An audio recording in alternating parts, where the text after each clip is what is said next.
BIP of Bizarre Interest Productions, and after my last video, I was a bit unsure on if I should make this video, but a bunch of people overreacting to the news on Marvel Tokon because, well, everyone expected the next fighting game to be a Capcom fighter, and honestly, I think some people aren't really focusing on the why this is happening, especially when we know the details in, well, full detail.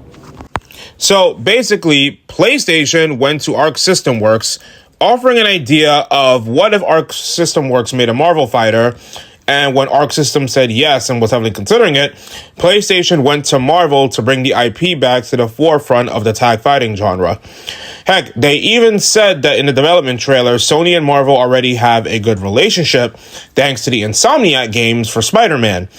And remember, Michael of Marvel Games said that the moment they heard Arc System Works was the developer PlayStation had in mind, they got interested in doing so. So the question becomes, why would Marvel Games say yes to PlayStation's offer first, but not go to Marvel directly? Well, think about what they said. PlayStation got Arc System to join as part of their pitch. And Marvel knows damn well about Arc System Works' reputation after what happened in Dragon Ball FighterZ. Remember what happened in 2017? Marvel Infinite's reputation was already shaken and broken during E3's show floor when Dragon Ball FighterZ was announced, since that was causing all the more hype, rage, and excitement. Then, as the months came and went, Bandai Namco announced a beta for Dragon Ball FighterZ in the same weeks as Marvel vs. Capcom Infinite's launch. Not to mention, Infinite was fracturing the divide between Capcom FGC players who love the gameplay, Capcom and Marvel casuals who were kind of pissed off with all the issues going on behind the scenes, including the presentation and the roster, and when that rage resulted in people calling those players shills instead of blaming Marvel executives for what happened behind the scenes, it kind of resulted in a lot of chaos.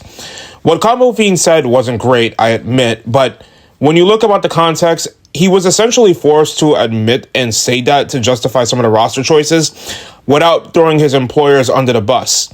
And in that sense, I genuinely feel bad he got most of the brutal results of the verbal backlash. And while I don't actually remember if I was physically involved in that, if I did support that in any way or form in the past, I apologize. Myself, you, and everyone should be able to constructively criticize without engaging in harassment or vitriol.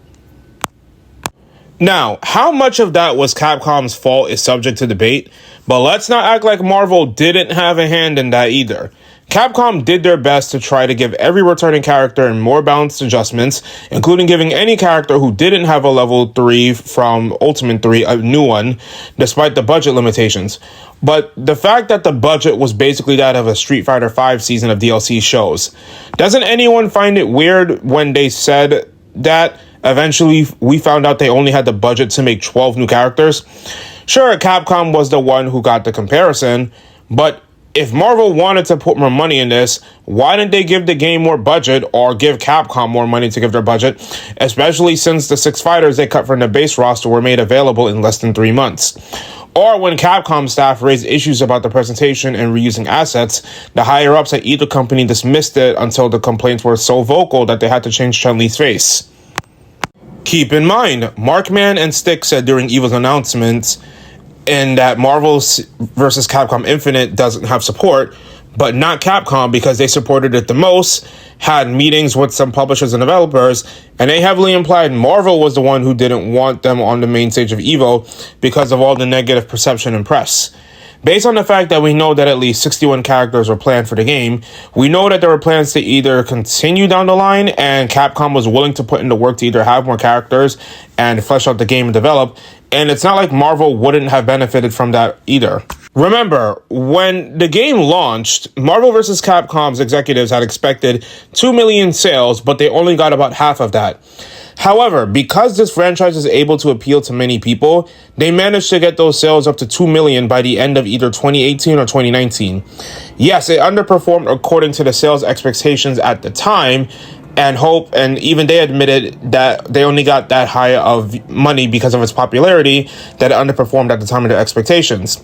And like I've been warning people, the Capcom roster is meant to appeal to Japanese people too.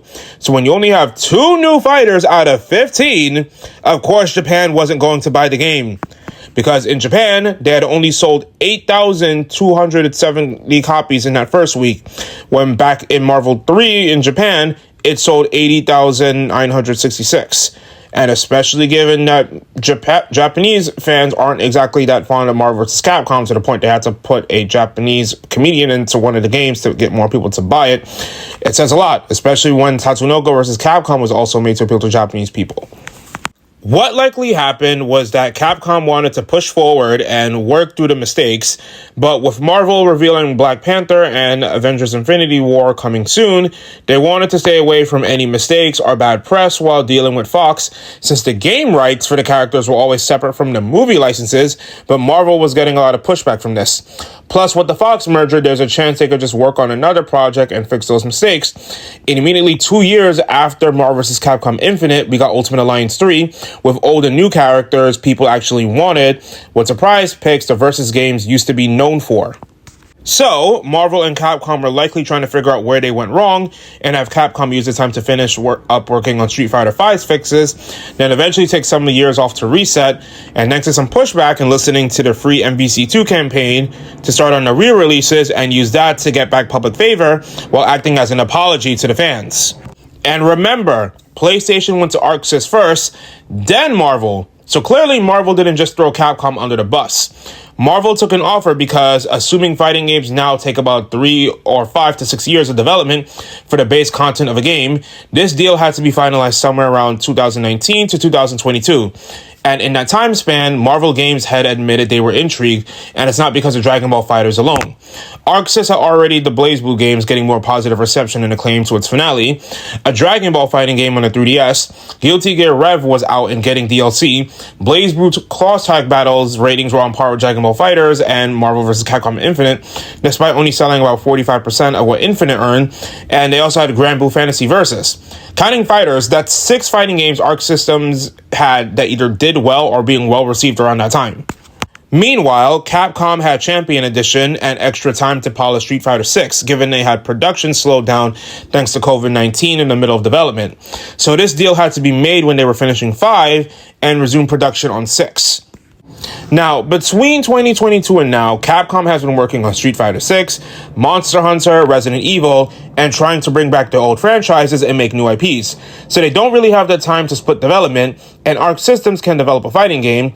So PlayStation likely looked at Arc Systems' success and consistency and decided to go with them since they had the most successful and active tag fighters in 2018 onwards.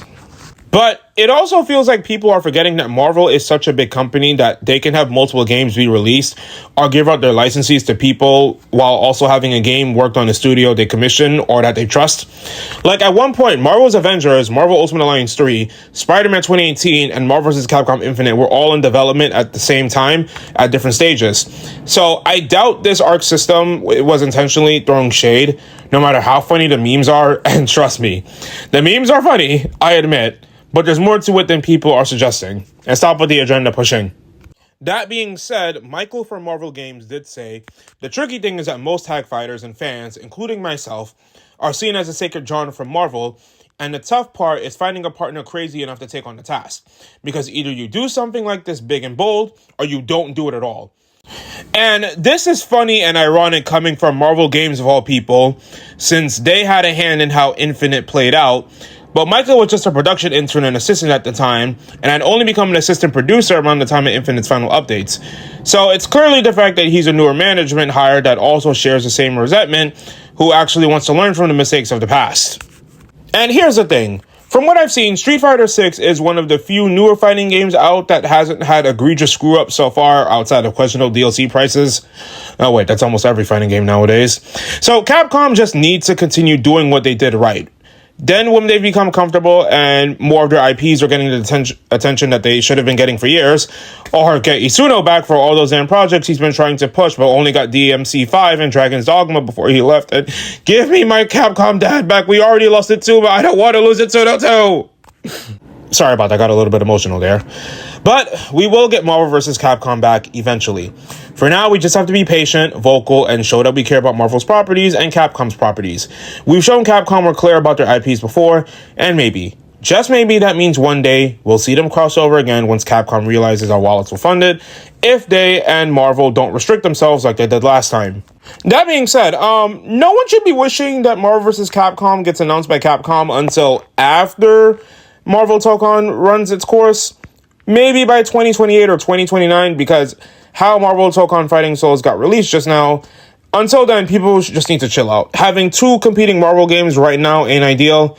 I know I said before, multiple Marvel games could be released around a similar year span and have been worked on, but let's see how one transpires, because when there's a trend, people follow or try to improve, innovate, or see what the new gimmick becomes. Who knows? But it will happen one day, so let's just be patient. That's all I got for you all, and BIP Bizarre Interest Productions, signing off.